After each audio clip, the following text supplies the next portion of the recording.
एक बार की बात है, चार दोस्त मार्कस, कैल्विन, जॉन और कैरन एक रोड ट्रिप पर निकले थे। सफर में जोश और हंसी ठिठोली थी, लेकिन किस्मत ने उनके लिए एक डरावनी मोड़ तय कर रखा था। रास्ते में ट्रैफिक जैम हो गया, तो उन्होंने एक शॉर्टकट लिया जो एक घने और डरावने जंगल से होकर गुजरता था।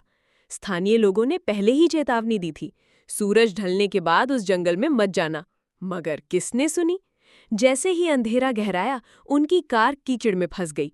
दूर दूर तक कोई मदद नहीं थी। तभी उन्हें एक पुराना उजड़ा हुआ बंगला दिखाई दिया। वीरान, टूटी खिड़कियां और एक भयानक सन्नाटा। दरवाजा बंद था, लेकिन मजबूरी में उन्होंने उसे तोड़ दिया।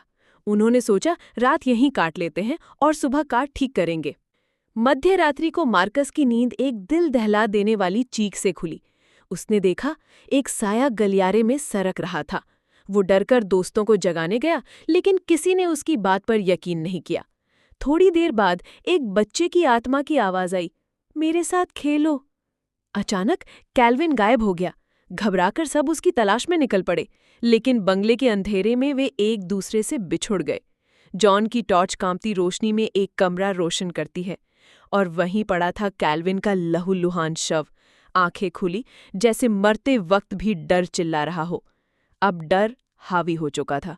सब दरवाजे की ओर भागे, लेकिन दरवाजा खुद ब खुद बंद हो गया, और लॉक भी। धीरे धीरे धुआं पूरे बंगले में भरने लगा, और फिर वे आए, दो डरावने भूत। एक औरत, उसका चेहरा खून से सना हुआ, लाल जलती आंखें, चेहरे पर गहरे जख्म और नुकीले दांत। दूसरा एक आत्मा, जिसकी आंखें खून से भरी थीं और चेहरा भयानक निशानों से ढका था। अंधकार ने सब कुछ निगल लिया। चीखें गूंजती रहीं, फिर सब कुछ शांत हो गया।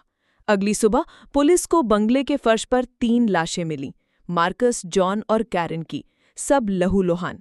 लेकिन अगली रात तक वो लाशें भी गायब हो चुकी थीं।